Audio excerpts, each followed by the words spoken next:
Muito bem. É, Antes de retomar aqui a segunda aula do módulo 2, eu quero só falar, nós terminamos a videoaula passada falando da estrutura do LALUR, né?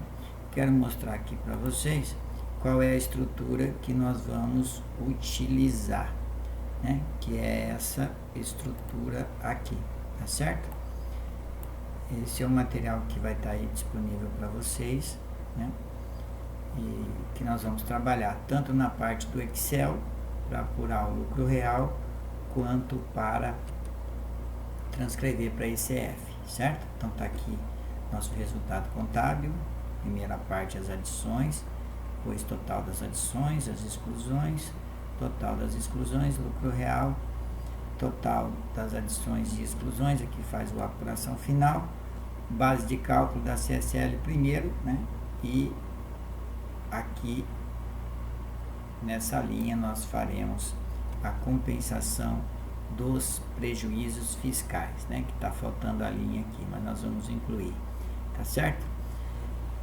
Esse é o material que a gente vai utilizar para a estrutura do lucro real, ok? Continuando aqui na nossa reflexão e falando sobre ainda os conceitos, né, da contabilidade. Então eu posso ter um prejuízo contábil, que representa o resultado negativo de uma empresa, né? As despesas e os custos foram maiores que as receitas, mas que eu posso começar uma escrituração com prejuízo contábil, mas devido às regras da tributação, da legislação fiscal, esse prejuízo contábil ele pode se tornar um lucro fiscal, né? Nós podemos fazer as adições e as exclusões e ele se tornar um lucro fiscal. Lá na frente a gente vai simular essas opções. No prejuízo fiscal, a mesma coisa. Também pode acontecer o contrário, né?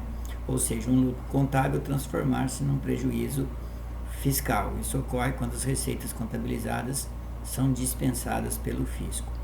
E lá no prejuízo, quando eu tenho prejuízo acumulado ou quando dá prejuízo, eu vou acumular isso lá na parte B do LALUR para compensação futura.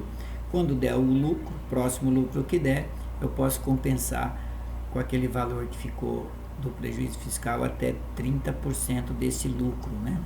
Se for 30% couber todo o prejuízo, pode compensar todo o prejuízo. Não é 30% do prejuízo, é 30% do lucro subsequente. Tá certo? Muito bem. E agora falaremos aqui um pouquinho sobre as obrigatoriedades, né? Quem é que está obrigado a apurar o lucro pela sistemática do lucro real, certo? Então, aqui tem uma lista da legislação, né? Redação dada pela Lei 12.814 de 2013, ou seja, empresas que faturam acima de 78 milhões, até esse valor a empresa pode optar por lucro presumido, né? Se isso for fracionado, seria ao total de 6 milhões e meio ao mês. Acima disso, é obrigado a escriturar e apurar sobre o lucro real. Também temos algumas atividades obrigadas. Aí tem uma listinha delas, né? Bancos comerciais, bancos de investimento, banco de desenvolvimento, caixas econômicas, sociedades de crédito, né? Seguradoras, seguro privado, empresas que tiveram lucros, rendimentos ou ganhos de capital oriundos do exterior, que é autorizada pela legislação tributária, usufruem de benefícios fiscais relativos à isenção e redução de imposto, enfim. Tem uma lista aí no slide, que você pode ler com mais calma, né? Das empresas que estão obrigadas a apurar o seu imposto de renda e a sua contribuição social sobre a sistemática do lucro real, certo? As demais podem optar pelo lucro presumido ou Simples Nacional se enquadrar dentro da Lei 123 de 2006. ok? Muito bem. A partir de 2014, né, nós temos aí algumas alterações na legislação. Tá? A Lei 6.404, ela foi reformada, né, pela Lei 11.638. Depois veio a medida provisória 449, que foi convertida na Lei 11.941. E temos os CPCs, que são os pronunciamentos contábeis, que gerou o regime de transição tributária, o FCONT. Nós falamos isso no módulo 1, né? Quando nós comentamos sobre as normas internacionais. Tudo isso do ponto de vista societário. Nós temos hoje uma tendência mundial, já estamos com mais de 130 países alinhados nesse modelo. Então, depois de 6 anos, chegamos ao fim dessa transição tributária e a 12.973 a gente pode considerar como o novo marco da tributação no Brasil, né? Com essa lei, onde todos os padrões de contabilidade alteraram, né? Nós temos uma contabilidade societária bastante apurada, né? A ideia dessa nova contabilidade é a transparência, demonstrar de fato a situação patrimonial e financeira de uma empresa, né? Mensurar corretamente o seu patrimônio, ok? Também a partir de novembro de 2013, nós tivemos aí algumas alterações nessas normas brasileiras de contabilidade, só que nessa época a Lei 12.973 já estava elaborada. Então saiu no artigo 152 da IN 1515, ele fala que até a próxima revisão, até uma próxima normativa, todas as alterações que os CPCs fizerem, né, na parte societária, não impactarão o resultado tributário. É mais ou menos como se tivesse uma volta do FCONT, né? Ou seja, nós não vamos ter o FCONT, mas nós vamos tratar isso no LALUR. Nós vamos lá e fazer as exclusões ou as adições na base de cálculo do lucro real. Está lá no artigo 152 da IN 1515. Certo? Agora a gente vê aqui a questão da opção pelo lucro real anual ou trimestral, né? O trimestral, já como diz a palavra, cada trimestre nós temos que encerrar. E aí nós temos hoje uma controvérsia com relação a ICD. Quando nós não encerramos os saldos trimestrais,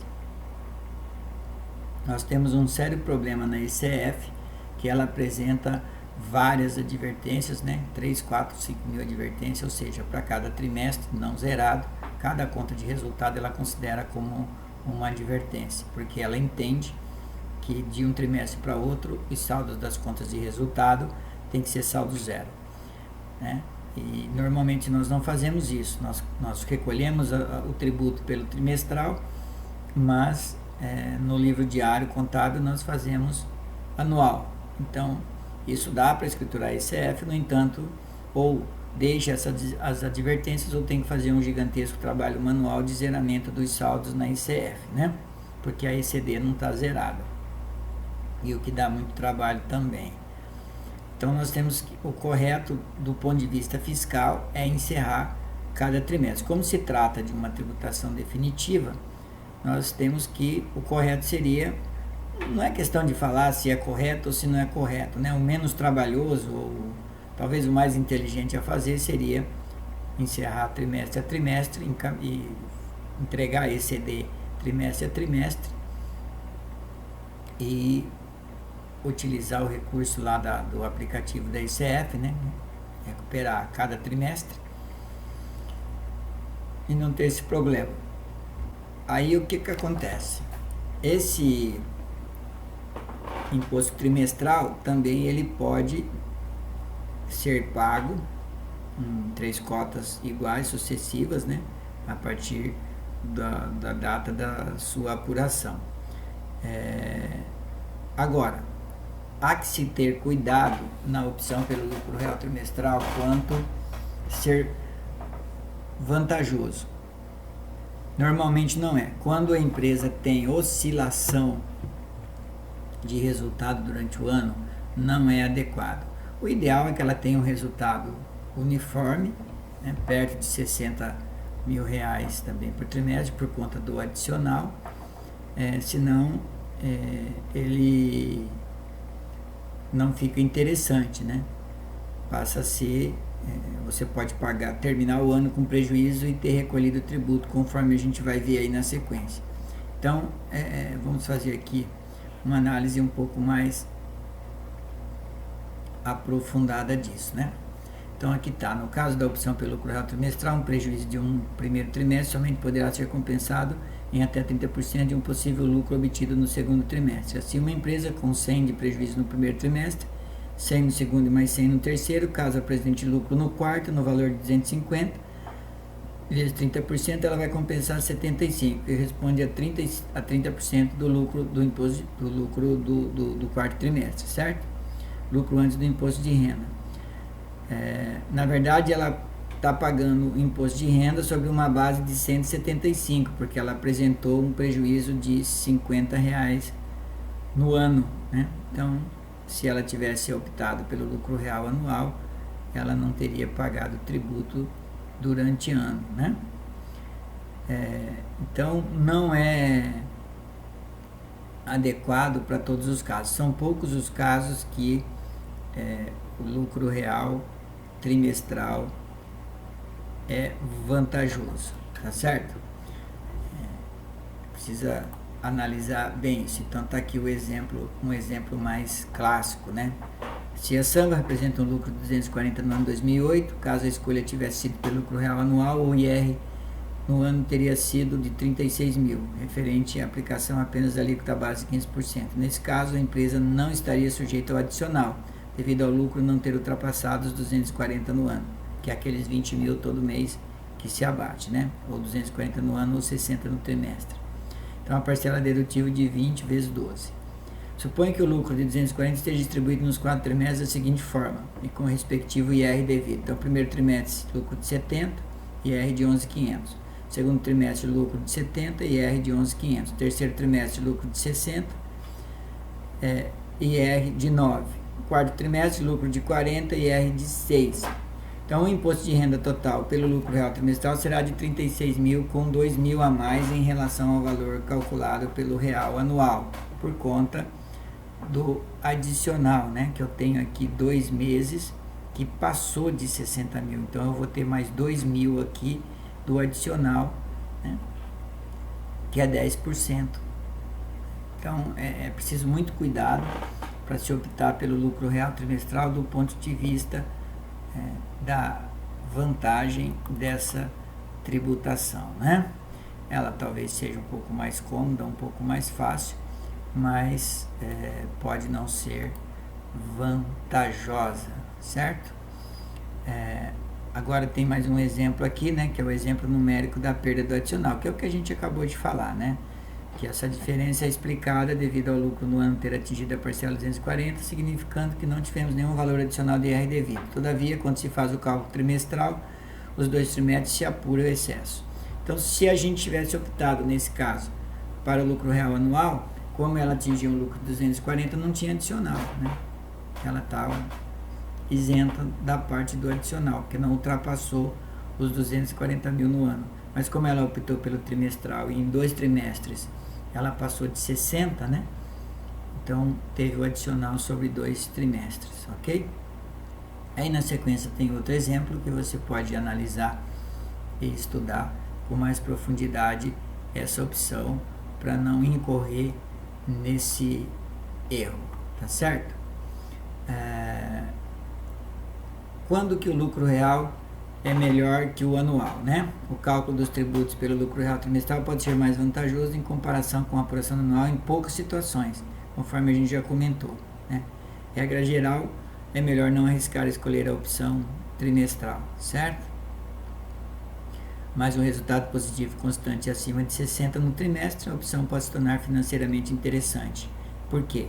Você fecha o trimestre você não está recolhendo, são 3 meses sem recolher o tributo, depois que você fecha você tem mais 30 dias, porque ele vai vencer sempre no último dia útil do quarto mês, do 30 dias após, né? Se eu fecho dia 30 de março, eu tenho até 30 de abril para recolher. Então eu tenho aí uma folga de caixa, né? Um caso como esse, mas desde que nós temos um lucro constante positivo acima de 60 mil ou perto de 60 mil por conta de não ter o adicional, né? É só fazer uma reflexão um pouco mais profunda nessa análise e que você vai entender. Novamente aqui nós estamos colocando o banco de dados da Receita Federal e chamando a atenção que toda essa contabilidade, né, para que a gente tenha uma boa opção, está contida nesse cérebro eletrônico hoje chamado SPED e que nos leva a uma preocupação de ter uma contabilidade integrada, produzindo informações para atender os layouts de forma correta e adequada, né? Afinal de contas, um layout não pode ser alterado, ele é uma informação engessada e a gente tem que trabalhar dessa forma. Ok? Sempre atentando para esse banco de dados, nós vamos chamar muita atenção disso durante todo o nosso treinamento. Ok? Voltamos a seguir com a nossa próxima videoaula. Um abraço.